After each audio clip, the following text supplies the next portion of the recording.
The big winners of the trade deadline after acquiring Tarek Skubal, the Dodgers continue to spiral. LA dropped their sixth straight game last night, falling to the Cubs 7-6. Crow-Armstrong homered twice, and he drove in 4 runs as Chicago completed the sweep over the Dodgers. This 6 straight losses is their second longest winning streak in the last 7 seasons. We haven't seen this much from LA. They've fallen behind Atlanta and Milwaukee in the NL standings, and they wouldn't get a bye if the season ended today. The top 2 division winners in each league received byes to the division series. We now welcome in our friend Jeff Passan to talk more about the Dodgers. Jeff, is the Dodgers losing streak something, or is this nothing to worry about? Let's put it this way. The Los Angeles Dodgers' last losing streak of this length came in July of 2025 when they lost 7 consecutive games. Guess what happened at the end of that season? They ran roughshod through the postseason and ended up winning one of the best World Series that we have ever seen before. And so, no, I am not concerned.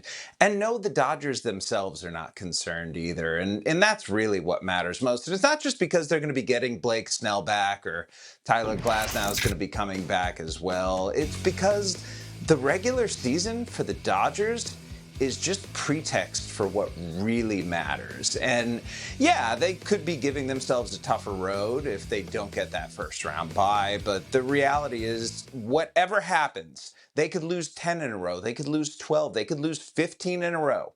They are still going to go into the postseason as favorites to win the World Series because of the plethora of talent that they've got that they just added to this week with Tarek Skubal. So could they be hitting more? Absolutely. Could the pitching be a little better? Sure. But is there concern? No.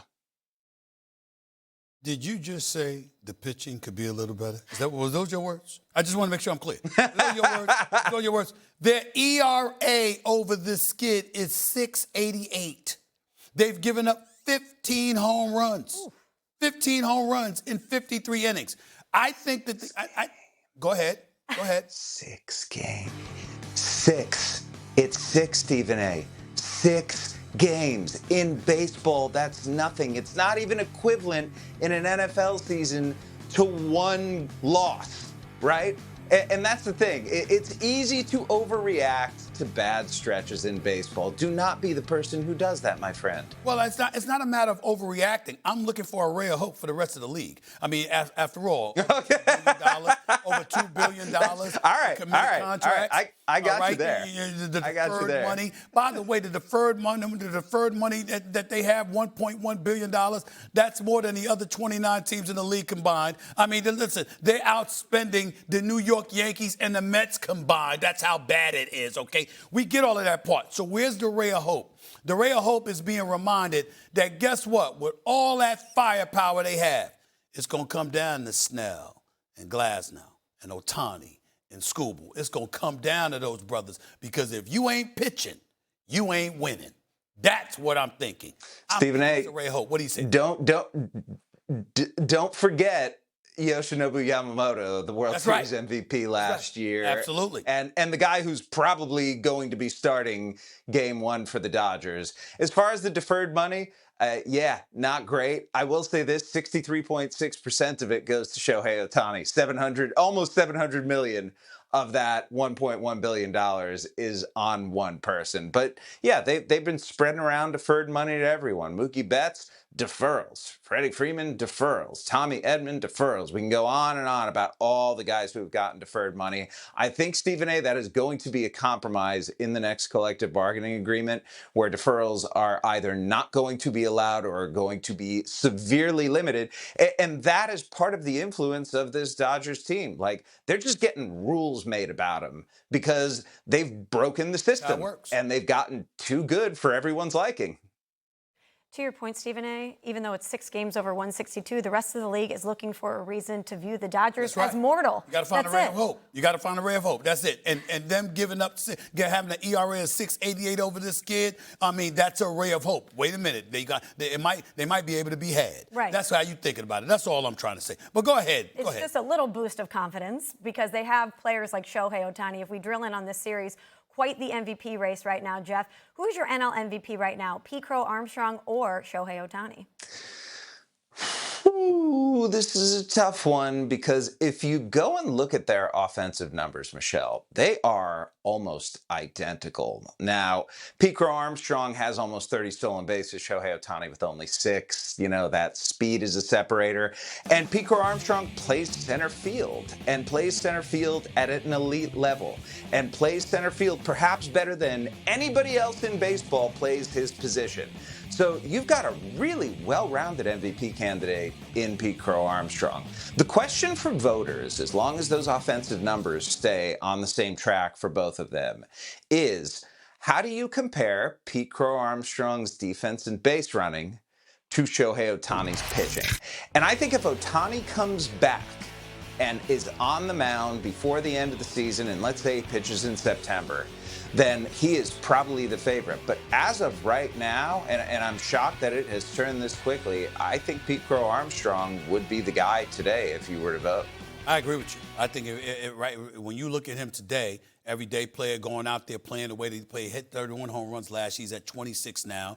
Obviously, the Cubs are contending. You see the kind of things that's going on with him. I think the only thing that he messed up with this year was his recent comments about Babe Ruth, disrespecting the old school players. You got to be mindful of that. You got to be mindful of your history. Sure. Be nice. Be nice. You wouldn't be who you are if others that came before you weren't what they were in building up the sport. But that's it. He's a hell of a player. He's showing up. They just swept the Dodgers, for crying out loud. He answered Shohei Ohtani's greatness last night with a couple of smacks of his own. I think that helps his MVP bid, sharing center stage against the elite team in Major League Baseball and the elite player in Major League Baseball, and going tit for tat with him as well. I think those things help along the way. I agree with Jeff. I agree with you, Jeff, on this one. It would be Crow-Armstrong right now for me as well. Aaron Judge told reporters yesterday that he expects to return this season. Great news for Yankees fans because they've struggled without him. They went 28-27 in his absence. So, Jeff, as you see it, what's the timetable for Aaron Judge and his return?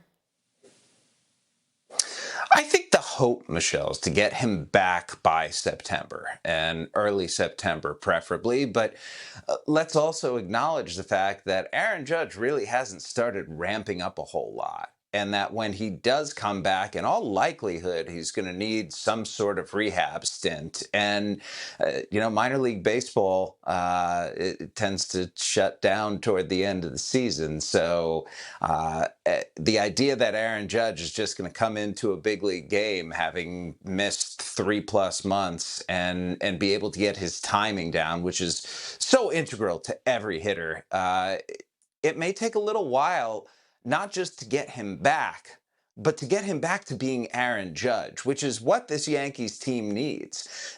The Yankees right now are a playoff caliber team. The Yankees with Aaron Judge are a championship caliber team. And I don't know if these Yankees guys are good enough to win a championship unless Aaron Judge is in the middle of that lineup. First of all, Aaron Judge, we know he's a stud. I'm proud to have him as a Yankee, no doubt. But if there is a blemish on his illustrious resume, it is his performances in the postseason. Absolutely. Although, as of late, he's performed better. Now let me throw these numbers at you, Jeff Passan, that I know you know, but I'm going to regurgitate them for the public at large who probably does not know. When Judge was healthy, through May 31st, the Yankees were 36-23 and second in the American League. Since he's been down since June 1st with the rib injury, they're a 500 team at 28-28. When Aaron Judge was healthy, they were giving you 5.2 runs a game. Since he's been out, they're giving you 3.9 runs a game. Their batting average was at 243. It is now 219 since June 1st. Dead last in the majors. Their on-base percentage was 334 when Aaron Judge was there. Since June 1st, they're at 283, dead last in Major League Baseball. And their slugging percentage has dropped from 436 to 386. One player, Jeff, should not have that kind of an impact, that collateral impact on a team, especially with a team like the Dodgers that you're chasing. The fact that the Yankees are so reliant on this one person in order to be above decent concerns me. It's not right now. I'm not writing an epitaph. I'm not saying it's over. I'm not saying they can't compete. But damn it, Jeff, it's the Yankees, man. It's the Yankees. And to have one player have that kind of an impact on the collective whole tells me that this team is not as formidable as I once thought. They need more. And that is Stephen A. That is a completely reasonable perspective. All of those numbers that you said right there are quite damning. But there's one of those numbers that stands out to me, and that's the Yankees' record without Aaron Judge. They are 28-28. They are a 500 team right now. Stephen A., the last wild card in the American League, is under 500. That's the landscape that they are competing in the American League right now. And I think when we look at baseball, we have to acknowledge that all you want to do is get an invite to the dance. All you want to do is show up in October and hope that you catch one of those heaters. Because the reality is, last year, the Toronto Blue Jays were not as good of a baseball team as the Los Angeles Dodgers. They were not as talented a team as the Los Angeles Dodgers. And yet they pushed the Dodgers to the precipice. Should have won Game 7, frankly, based on all of the things that happened and all of the things that for them went kind of wrong. And so for me, the Yankees need to do two things. Number one, they need to get Aaron Judge healthy. And number two, they need to get that ticket and cash it. Because once you get into the playoffs and you have pitching like Cam Schlittler and Garrett Cole and Max Fried and Carlos Rodon, and we can go on and on and on about the talented starting arms that the Yankees have, that to me is where their advantage is going to come into play.